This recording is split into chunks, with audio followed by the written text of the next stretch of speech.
Good afternoon and welcome to today's webinar. My name is Stephanie Hurst and I'm the Member Programs Manager for the National Apartment Association. Thanks for joining us today. Before we get started, I wanted to go over a few housekeeping points. This presentation is being recorded and will be posted on the webinars page of NAA's website by early next week. During the discussion, you may type questions into the chat box on your screen and we'll share them with our presenters. And now I will turn it over to Vice Chair of NAA's Next Gen Committee, Miss Betsy Kirkpatrick. Betsy? Hi, I'm so excited and so honored to be leading this panel today, moderating this panel. As she said, my name is Betsy Kirkpatrick. I am the Vice Chair of the NAA Next Gen Committee. I'm also the Managing Director of Strategic Programs for BG Multifamily, or BGSF. Today we're going to be talking about finding your niche in multifamily, specifically owner, operator, owner manager side of the world. And side note, I did Google how to say niche and made the dictionary say it for me because I've heard it said multiple different ways. So I am doing it the way that I was told by the dictionary. We may disagree on that. I'm just going to go with what the computer yelled at me. So huge thanks to the rest of the Next Gen Committee for putting this together. And I'm going to go ahead and introduce our incredible panel and then have them tell you a little bit about their current roles and their years in the industry. So I'll start with Kimberly Easley. Hey, good afternoon. So again, I'm Kimberly Easley. I'm the Director of Residential Operations for JBG Smith. We're based out of the DMV, right? DC, Maryland, Virginia. I've been in the industry 13 years, 13 very long, exciting years. And one of my current role responsibilities is just to kind of create cohesion towards policies within all of our different residential assets. Awesome. All right, Jessica Romero. Hey, I'm Jessica Romero. I am the Strategic Marketing Director at Range Water Real Estate. We are based in Atlanta, Georgia. I live in Miami, but we oversee assets throughout the Sun Belt. So you might have seen us in Arizona, Texas, Georgia, Florida, up to Virginia. And yeah, that's me. How long have you been in the industry? Oh man, I've been in the industry 15 years. I had to do the math recently and it's like, no, but I'm still a baby. And it's like, no, you're not. Been doing this for 15 years. You started when you were 5. It's fine. So it's good. All right. And Scott Wilkerson. Hey, thanks, Betsy. Yeah, I'm Scott Wilkerson. I am currently Chief Investment Officer for Ginkgo Residential. Ginkgo is the latest iteration. We've been around for about 13 years, but of a company that started many years before. And I've had various roles there, but I've actually started officially in multifamily housing business 53 years ago. I actually was 13 when I got my first job, but I've done a little bit of everything and I diverted off in other directions along the way, but have been doing this full time. I think this is my 38th year full time in multifamily housing. Wow. I'm the old guy. I'm the old guy here. Scott's also a regional vice president emeritus with the NAA. Is that correct? That is correct. The emeritus just means I hung around long enough to get invited to cocktail parties. Exactly. I wanted to start this off today while we're talking about how to find your way in the multifamily industry with just a quick quote. And then we've got some questions we're going to jump into. So Mae Jemison said, "It's your place in the world. It's your life. Go on and do all you can with it and make it the life you want to live." And I definitely think that that applies very specifically to your career because the majority of what you're doing in your day-to-day, unfortunately, is going to be at your job. And so you better enjoy what you're doing, right? So what I want to start off with is finding out from each of you a little bit about your pathway in rental housing. Where did you start and kind of how did you get to where you are now? And Scott, I see you on the screen first, so I'm going to go to you first and then we'll go to Kim and then Jessica. All right. Well, my passion for housing, and it has been a passion, started when I was a young kid hanging out at construction sites, watching the various trades building houses and bugging the workers with questions. But as I mentioned a minute ago, when I was 13, my family had moved from Charlotte up to Maryland into a 660 unit apartment community. And I heard that the director of amenities needed some help, so I knocked on his door and asked for a job. I'm not sure he was happy that I knocked on his door or where I heard about it, but I got the job. And that led to helping at events and parties, cleaning up, learning how to manage the swimming pool, painting benches, and other odd jobs until I turned 14, when I could legally be put on the payroll as what we affectionately called an exterior decorator. We cut the grass. And we didn't have any fancy tools like you have today. We pushed mowers and, had clippers that you had to move by hand and everything else. But it was a good job. It was a hot job and it was a hard job. So we were really happy when they pulled us in to help do turns and do maintenance, because those places had air conditioning. But that was a good start. I left housing for a few years, but stayed involved in various customer-focused jobs through high school and college, including a critically important job as a student researcher that pointed me eventually back into real estate and back into housing. Along the way, I got a degree in accounting and a CPA license, was an auditor for a few years, but again, at my own request, headed back into real estate, first as a tax consultant for several years, working with buyers, syndicators, managers, and so on. And eventually one of my clients made me an offer that I was only able to refuse twice before taking the third one, and I returned full-time to housing. It was a bit of a step up from exterior decorator. I came in as vice president of administration and finance, but took every opportunity to expand my own role, eventually added acquisitions and then development, and then was named president and CEO. We took the company public for 15 years, sold it. I ran operations through the Great Recession, and then as Ginkgo was forming 13 years ago, took on the role of Chief Investment Officer. All right, that's a path. You have it's a winding path, sir. All right, Kim. Yeah, so I, kind of my younger years, I was in retail, right? Worked at a grocery store, worked at for phone sales. And then Betsy and I actually previously had worked together, and she lured me in. She was like, hey, I'm taking this job as an assistant community manager here. We've got an open part-time leasing consultant position. Would you want to do it? And I was like, sure, knowing absolutely nothing about the industry. I was in college at UNC Charlotte, right? I'm still taking classes, just needed something part-time and got in there. Was there for a couple of months, some management changes, whatever. And I transitioned over to do full-time leasing for a lease up that was right around the block. A couple years went by. I think I was there probably 2 years doing leasing. And then my phone rings and there's Betsy once again. She is at another community. So I followed her to Pavilion Crossings in Charlotte, which was a split-phase community. I was an assistant community manager there. I was then promoted to a community manager in South Carolina. I was a community manager in South Carolina 4 days a week, and then an assistant community manager back at Charlotte with Betsy 1 day a week. And then Betsy had ventured off into the vendor side, and I took over as the community manager there. Sold the property, went over to a value add community right around the block. So all of this is all in Charlotte. Moved over to a luxury mid-rise in Cary, North Carolina. Was there for a year.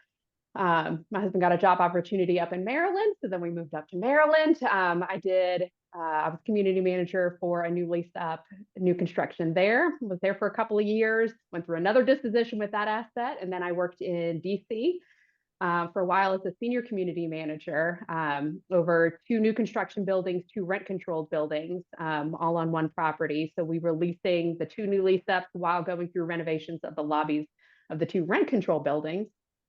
Sold that property.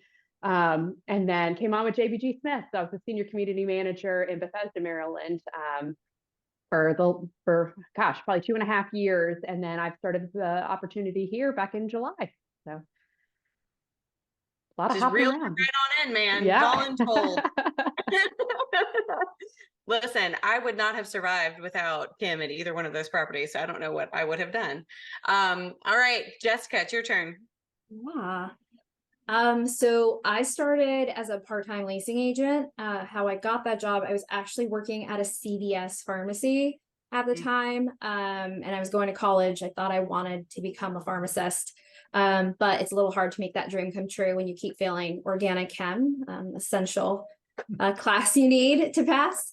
But my customer service made that regional that was there for a takeover, like slider business card. And it's like, you should give me a call.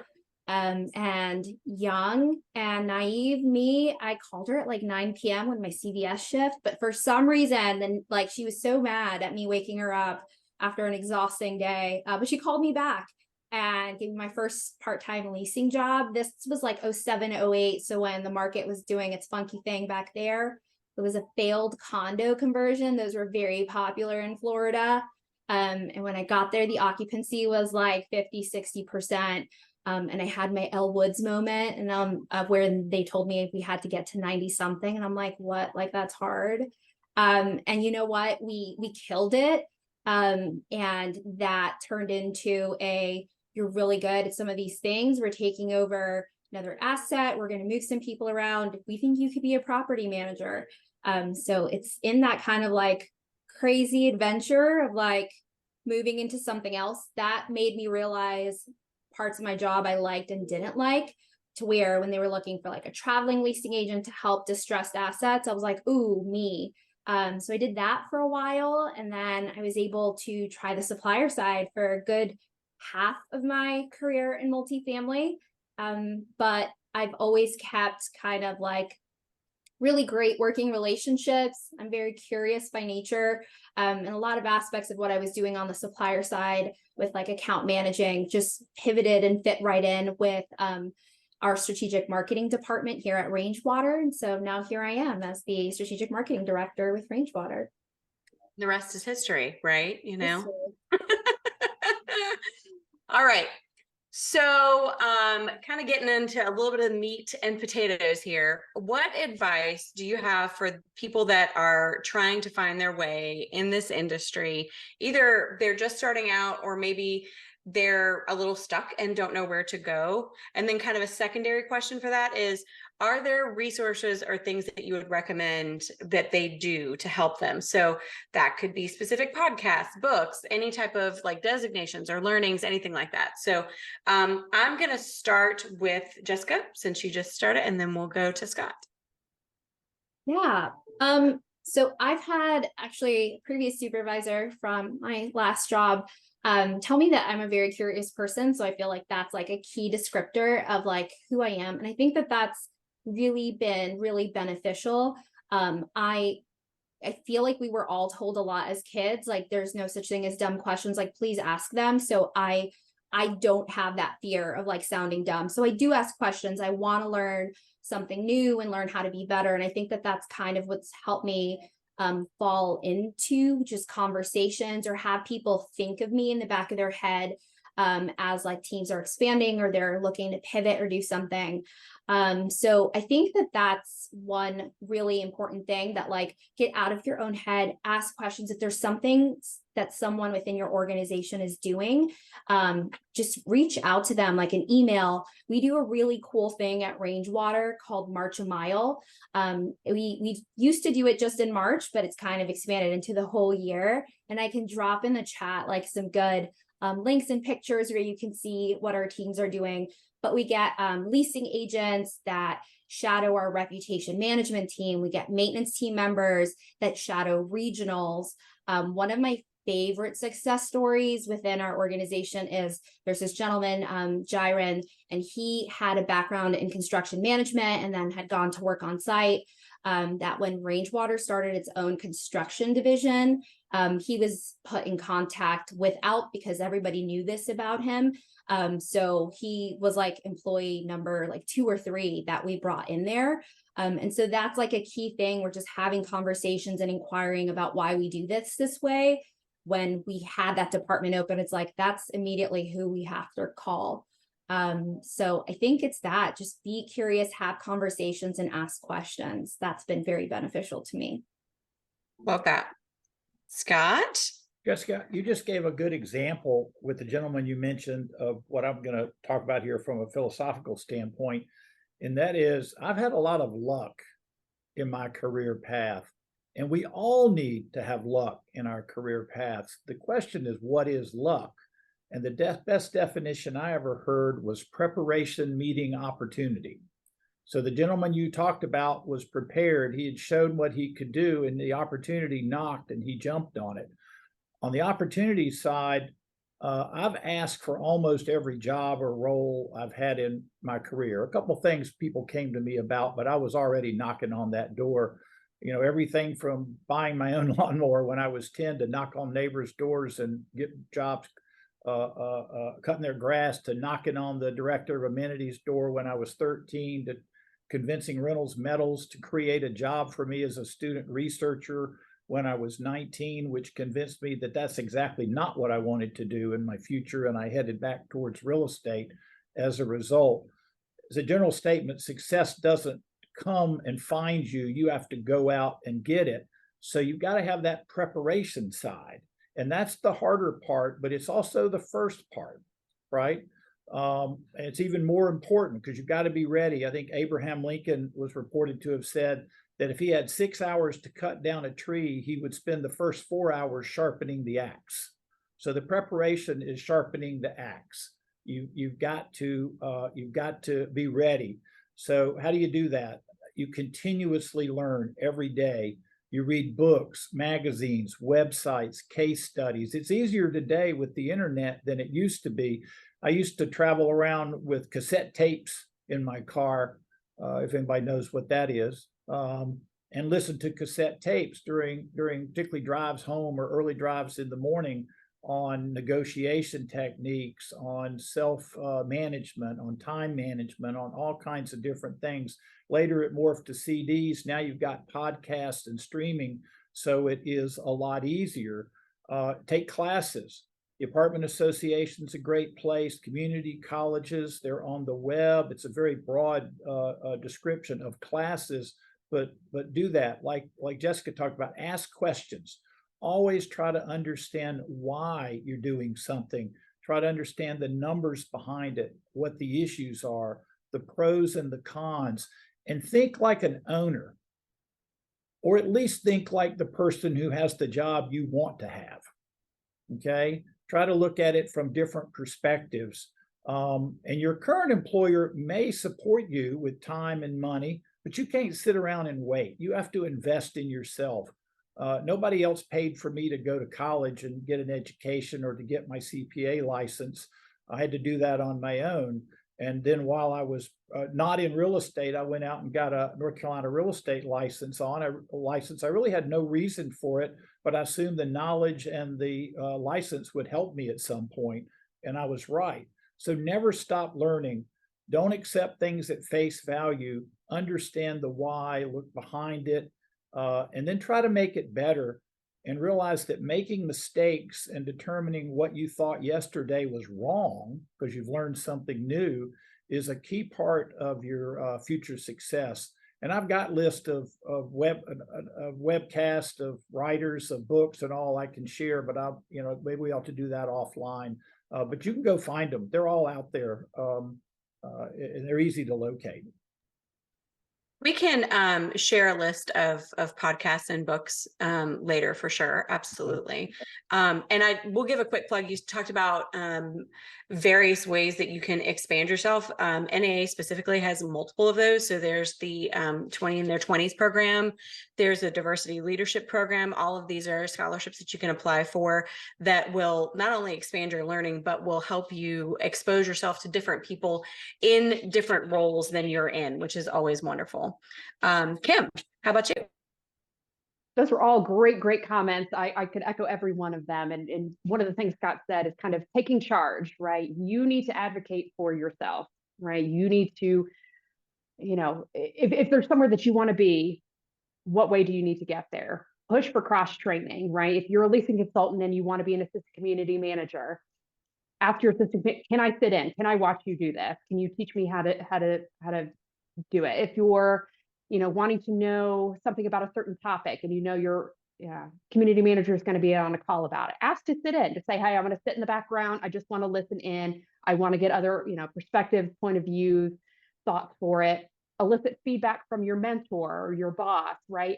how am I doing in this? What are things I need to work on? This is my goal position. What do you feel I need to do in order to be able to get there? You don't know what you don't know. Take classes, get your CAM, get your CAPS, learn as much as you possibly can. Put yourself in situations where you can learn some different things. My niche, I've always said, is kind of helping others grow, excel, and succeed. So, I know this is about finding your own niche, but if you have kind of a budding person on your team, help them find their niche, right? If you see they blossom in a particular subject, proactively bring them in on these conversations, right? Help them develop their skills as well. Sometimes people aren't as vocal of saying, hey, I want to learn more about this. You kind of have to push them along, right? They may not know that they can ask to be involved in things. So advocate for yourself and advocate for your teams. And I love that. Oh, go ahead. Yeah, I'd love to interject because something Kimberly said sparked a memory in my brain. When I did the NAA DLP program a year or two ago, we had an instructor on there, and we actually then it echoed throughout and multiple people said it, but it is getting someone that will advocate for you.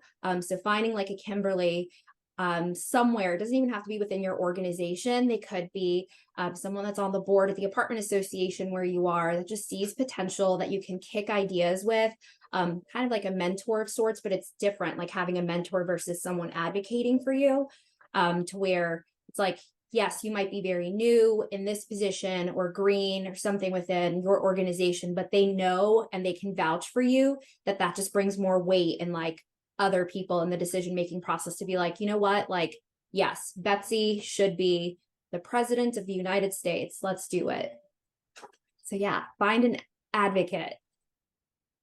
I will echo that, and I will add one more step. So one of the things when I tell people when they're looking to kind of grow themselves in the industry is find that person to advocate for you. And then, as Kimberly said, find someone to advocate for and help them find themselves. And then find people to kind of that are in the same area that you are to run the race with you, that are in that same level, that are dealing with the same things that you're dealing with, that are, trying to climb that same ladder and be that support system for each other.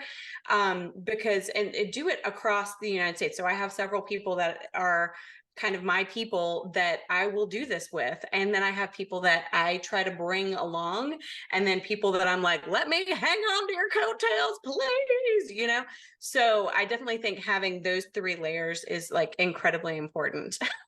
Marie said, Betsy for president. Probably no, just going to be really honest about that. I don't think that would be a great idea for anybody.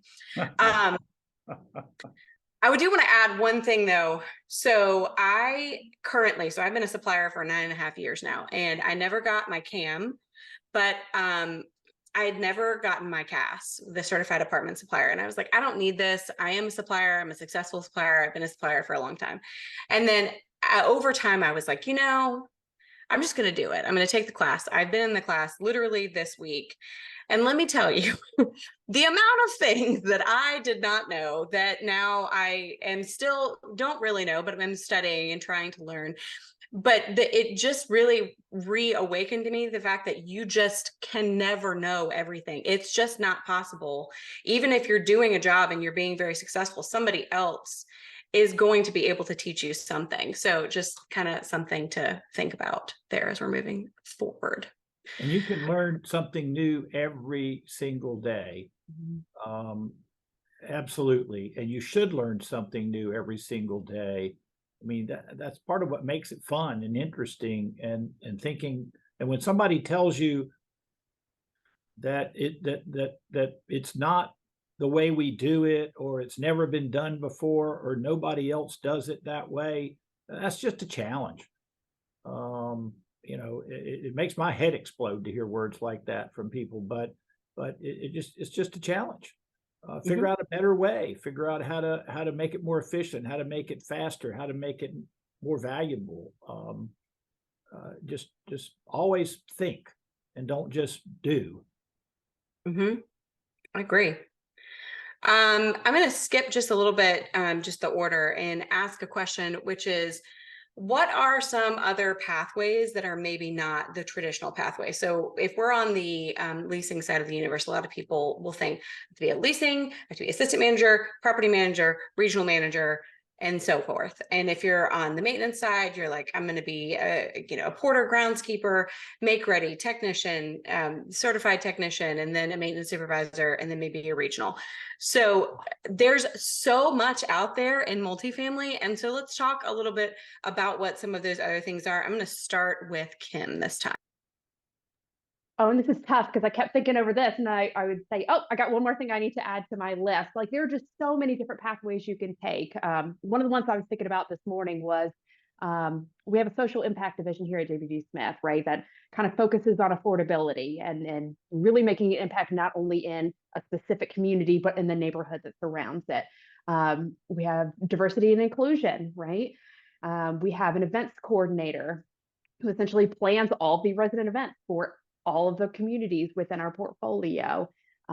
We have somebody who is a designer, right? They kind of look at new constructions that we're building and looks at it not just from a construction standpoint, but an operational standpoint. How is the user experience kind of going through this?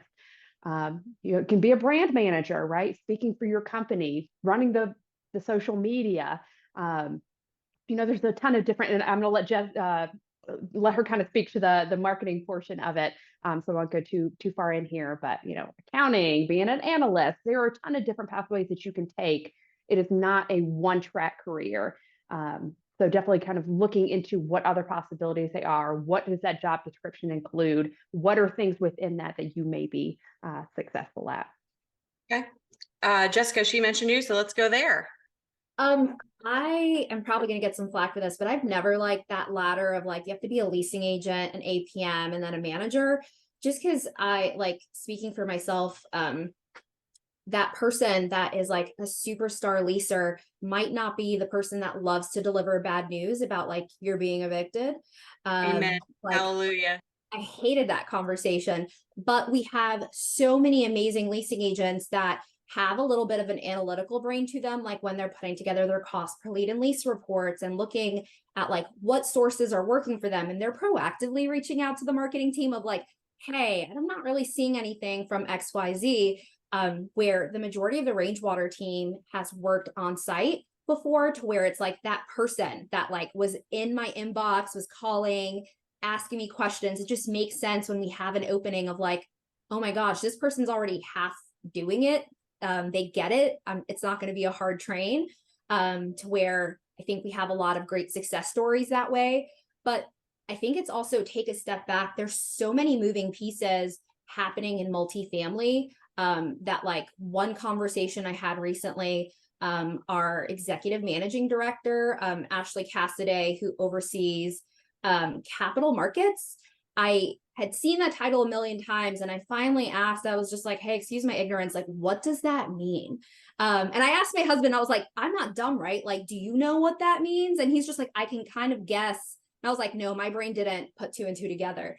But like Rangewater has a development arm, and we develop a handful of communities every year. We mostly third-party fee manage, but that money to get those properties from dirt to actually being structures that people live in takes capital. So that's the capital in her title. And I'm like, oh duh. But she started with us, like there was an asset that was struggling, like she would be there leasing, just doing it all, to where I was just like, oh my gosh, that's so cool. Like it was just where she spoke up, and she's like, this is the part of my job I really like, when she was in asset management. Like if I could just focus on this one thing.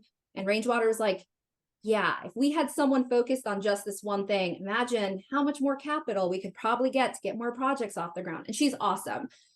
So that's like something that I think back 15 years ago, like I had no idea that that could have been a way, an avenue, something that someone was doing somewhere. That look at all the departments and all the little things that different people are doing, and like, what do you truly enjoy? What do you think is going to get you out of bed every morning? Happy to do this same thing day in and day out and go after it. So Anthony Robbins said, passion is the genesis of genius. And I agree with that wholeheartedly. And then Gabby Gifford said, pursue your passion and everything else will fall into place. This is not being romantic. This is the highest order of pragmatism. So just like what you're talking about, and I've heard Scott talk about this before, and Kim even, that when you find that passion, like she said, hey, this area is an area that I'm really good at and I really love doing it and I would love to focus on this. And then when your company, if they're smart, they're going to be like, hey, this person is amazing at this thing. Let them do that and do it amazingly.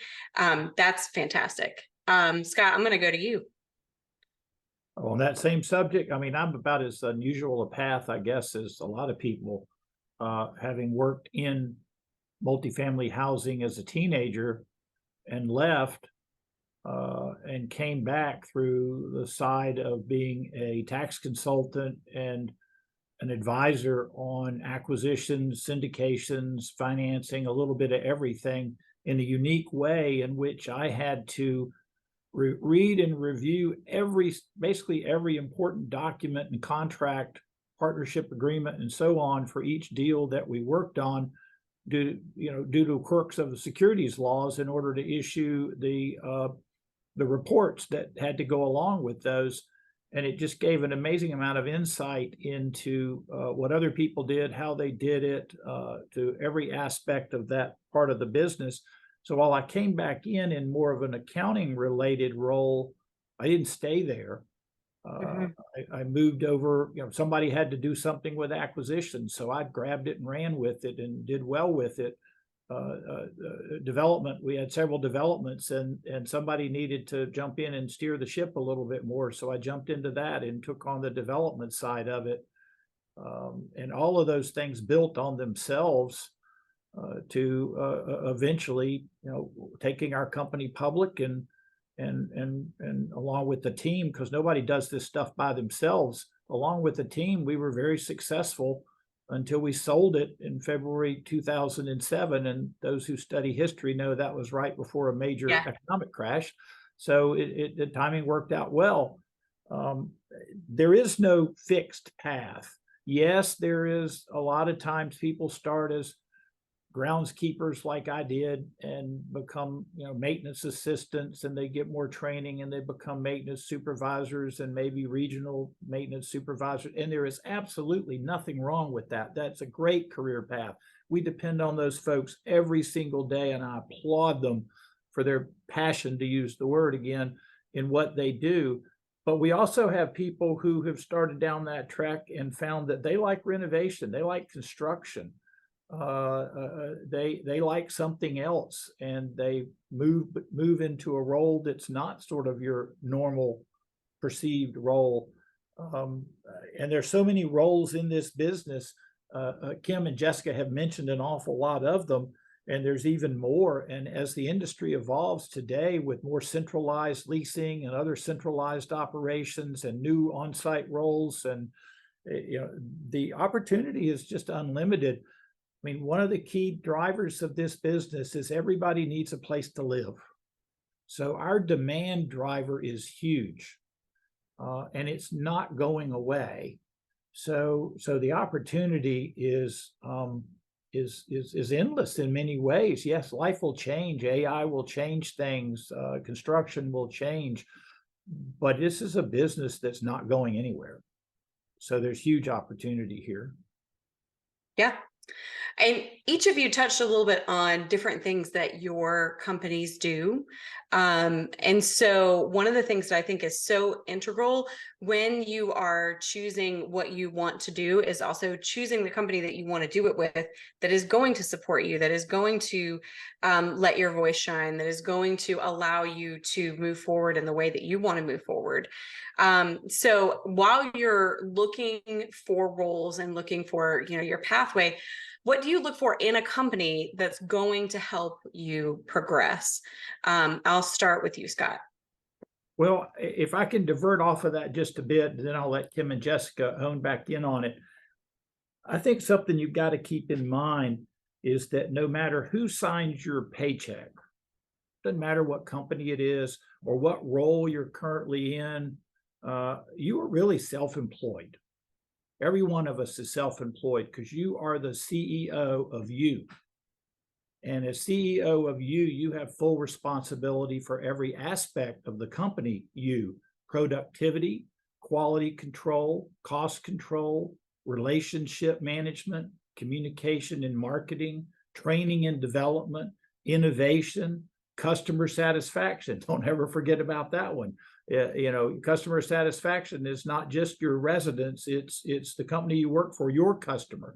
That's one of your customers too. And you need to focus on creating and delivering value every day for your customers, all of your customers.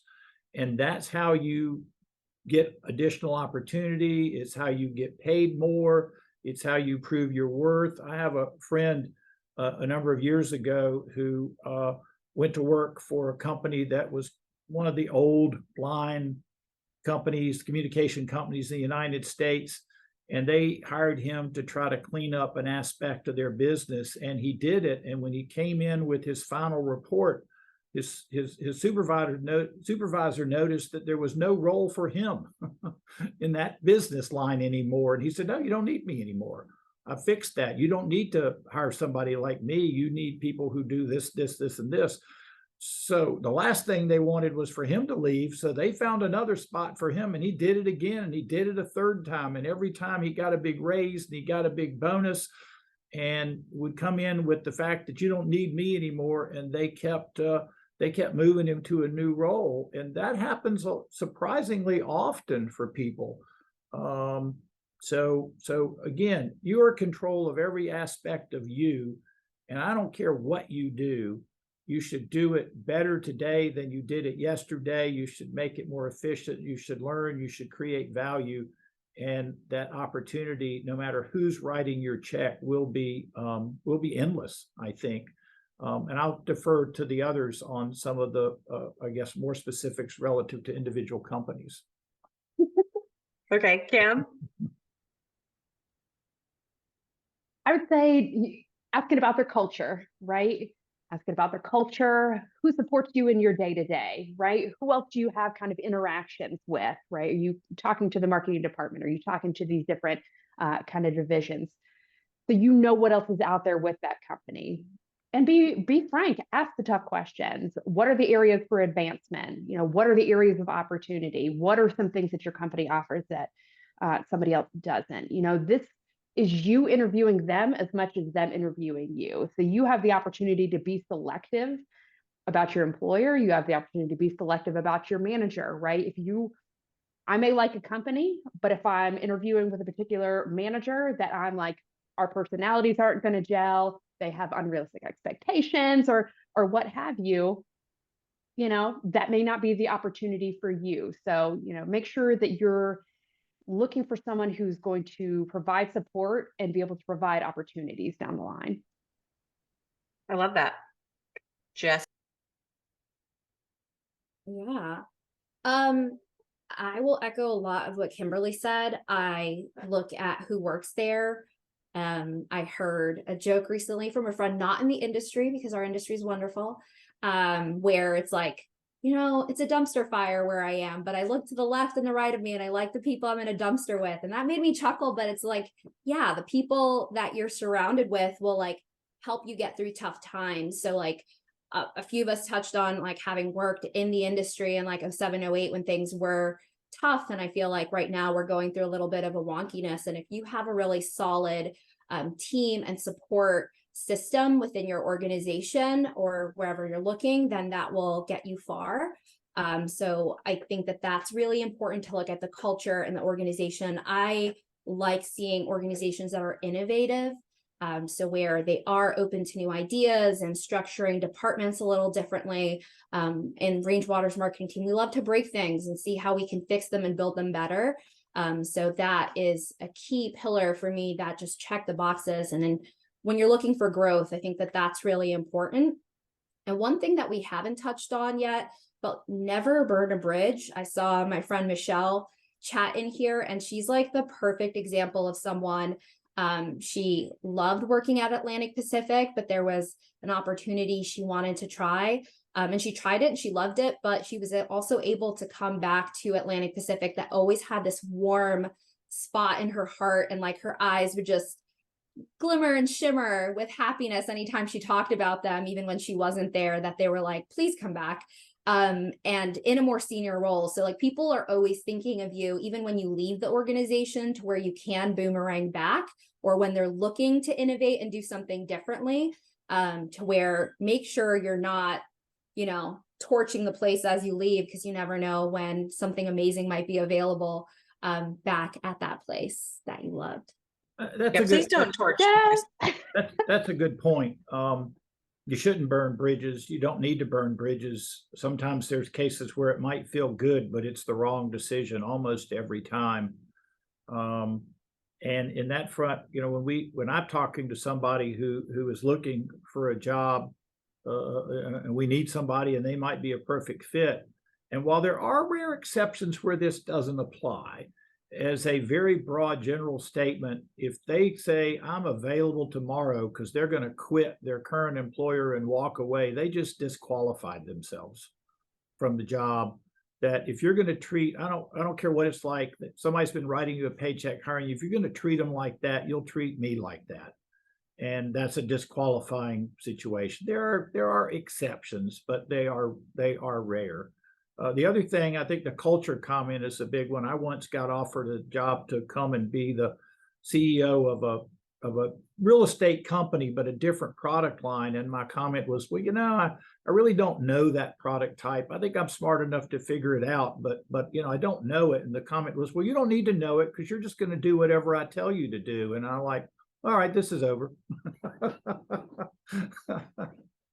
Well, and I think that goes along, that all kind of goes together. Like you said in the beginning, when you first started talking, you know, I'm going to go take a different tack here. I don't think it's a different tack. You said you're the CEO of YOU, which is one of my very favorite people, Dr. Debbie Sayings as well. And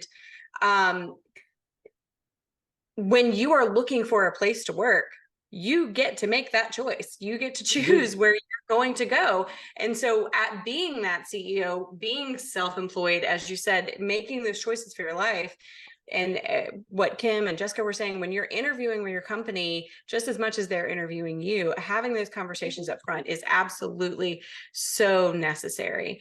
Guys, if you have any questions for the panel, if you'll drop them in the chat, that would be wonderful.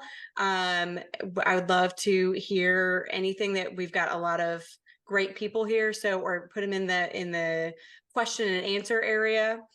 But while I'm waiting for if anybody has any questions, just wanted to ask kind of one last question for me, which is, if you could give one piece of advice to someone in property management that is either looking to expand their career, looking to move forward in their career, trying to figure out what they're going to do for the future, etc., what would that be?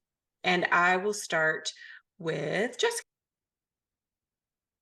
I think my favorite takeaway from what we've discussed so far is find an advocate, and then make that full circle moment. Like find you a Betsy. I love following on LinkedIn. You take the 20 in their 20s like under your wing.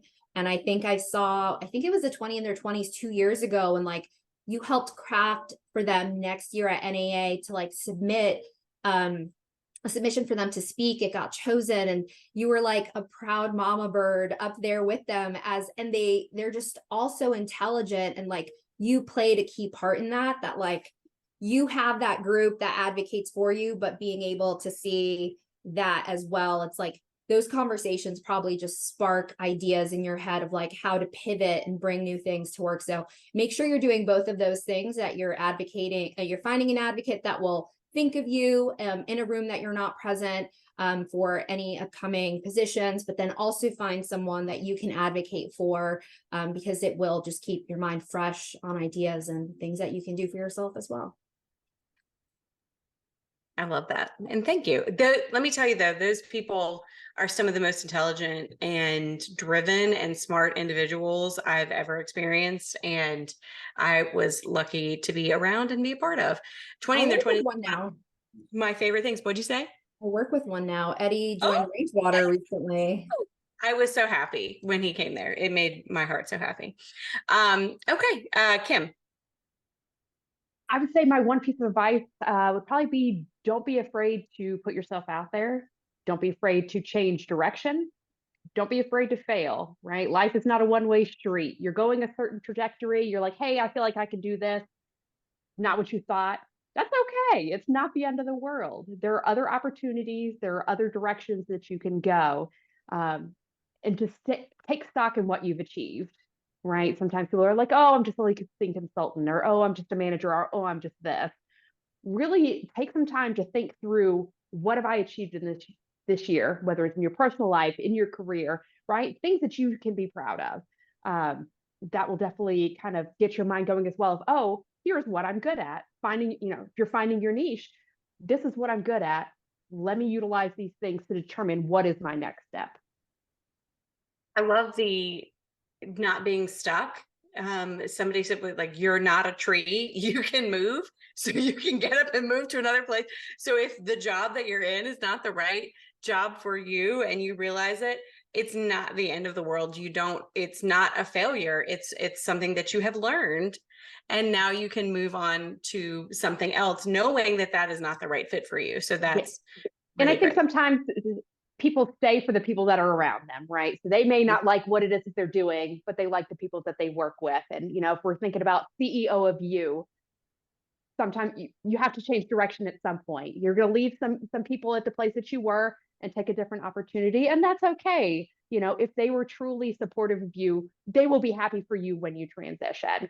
They may sob and cry in your office that you're leaving, to go and do something else, but that's okay. That shows that you made an impact in their life and their careers, and they're going to be appreciative of those experiences.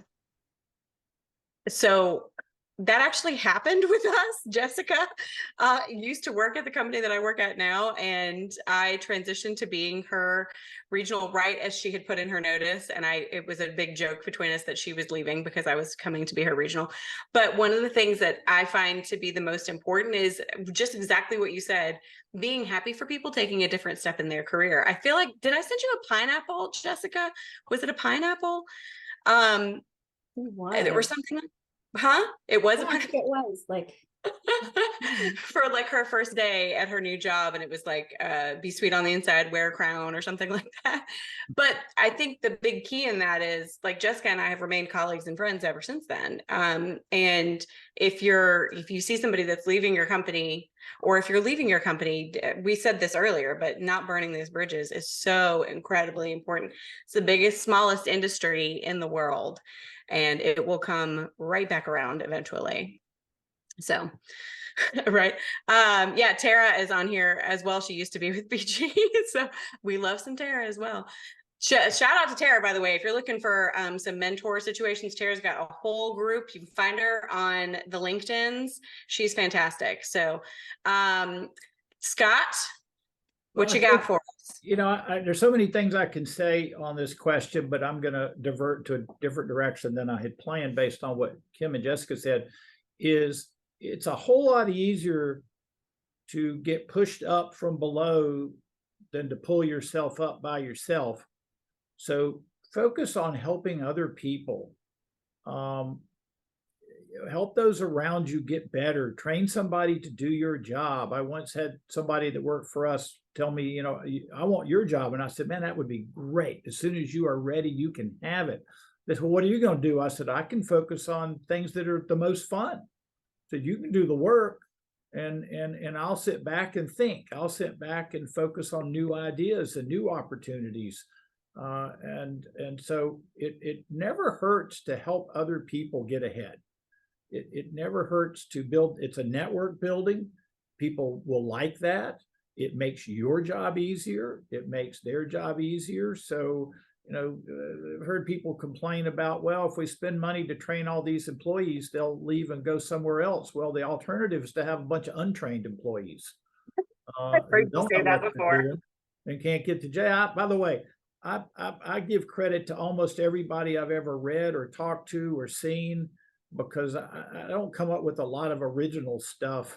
I'm kind of like, go back to the idea of what to read. An early business book I read was a book by Michael Lewis, who most people recognize from the The Blind Side and books about baseball and other stuff. But his first book was called Liar's Poker, and about his times coming out of college working for Salomon Brothers, selling mortgage-backed securities bonds, which was a new invention that he didn't know anything about. And in there, to paraphrase him, he had a part where I paraphrase it as "use your eyes, plagiarize." And people always hate that word, and I say, hey, this is not English class. If it's not copywritten, trademarked, or patented, use it, make it better. If somebody had a wooden wheel, you can take their wheel and put rubber on it and make a tire that rolls better. I mean, just keep getting better and helping other people and looking for new ideas and easier and better ways to do things, and bring the other people with you and let them push you up, and help you create opportunities for yourselves and for them. I mean, it just makes life so much easier if you're not trying to do it by yourself. So I'll throw that out there. And also those, you never know when those folks will come back to help you one day, or be your friend, or you can call up and ask them a question that you can't figure out the answer to. It just happens over and over again. Just by fluke, yesterday I opened an email from one of the big communications companies in our industry, and up pops an announcement of a speaker at a conference, and it's a friend of mine from when I was 13 years old, working in the apartment community in Maryland. I don't know if it'll mean anything to me, but he now heads a finance-related national company. I had no clue. So you just never know. So really quick, I do want to say, Scott, your thing that you said earlier, the option is to have a bunch of untrained employees. I've heard you say that before. It is one of my favorite things that you have said, because people do say that all the time, is like, oh, I don't want to invest, they're just going to leave me. And then you're like, yeah, but then you're going to have a bunch of untrained employees on your community if you don't invest in them. That is just so good, and it's one of my very favorite things you've ever said. So I do want to say also, I mispronounced my friend Tara's name. I always say Tara instead of Tara, so I apologize publicly, my friend. I apologize. So Rachel asked a question. The panel talks about multifamily communities. What about 55 plus? 55 plus is still a multifamily community. It's just a different age group of multifamily community, right?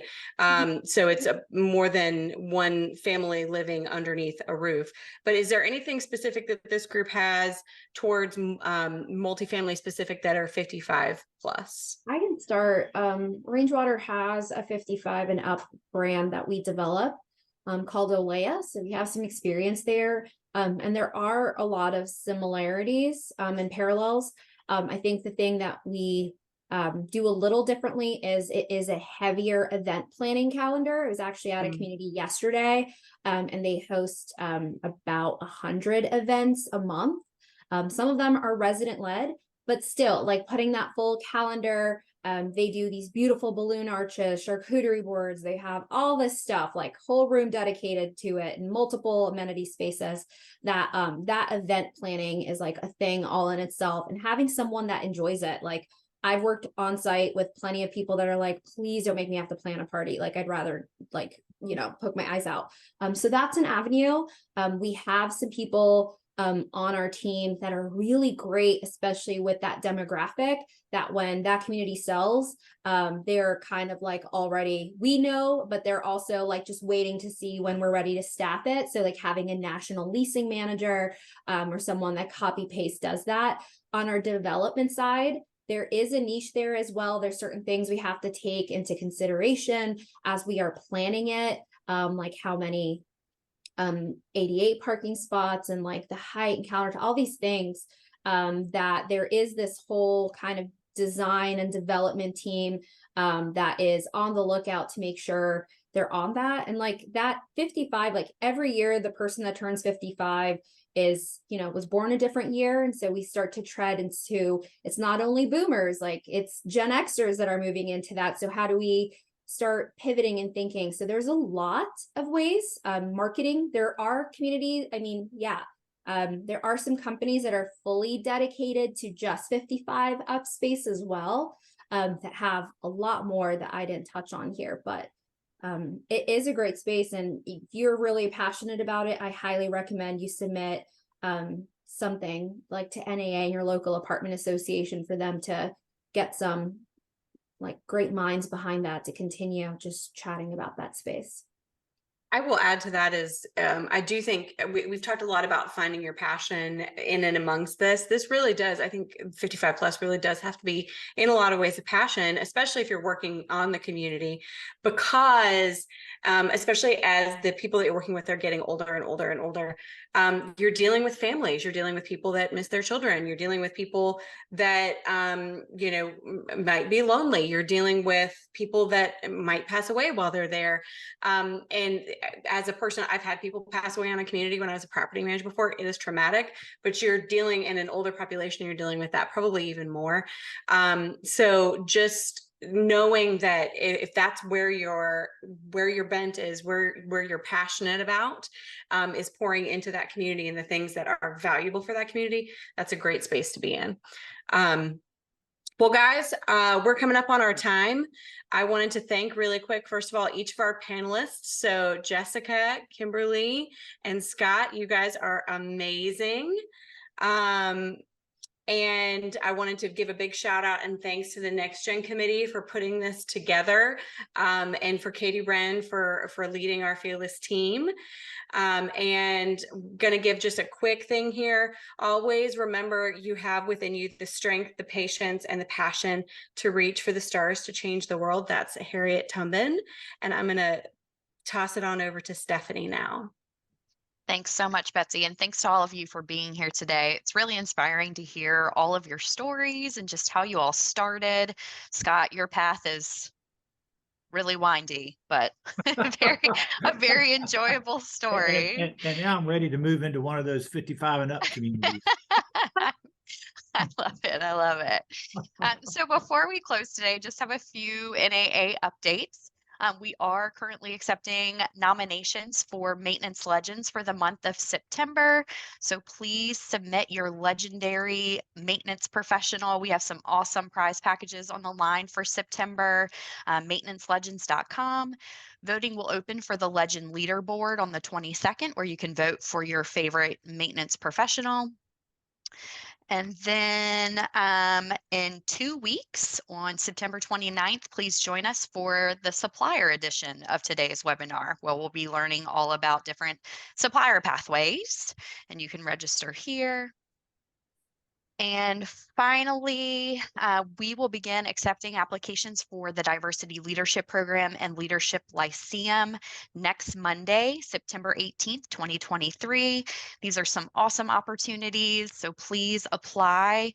If you go to NAA's website under the Events and Programs tab, you'll find NAA's Leadership Track, which will have all the information you need about how to apply and what we're looking for. Thank you all so much for your time today. Have a great afternoon. Have a great weekend.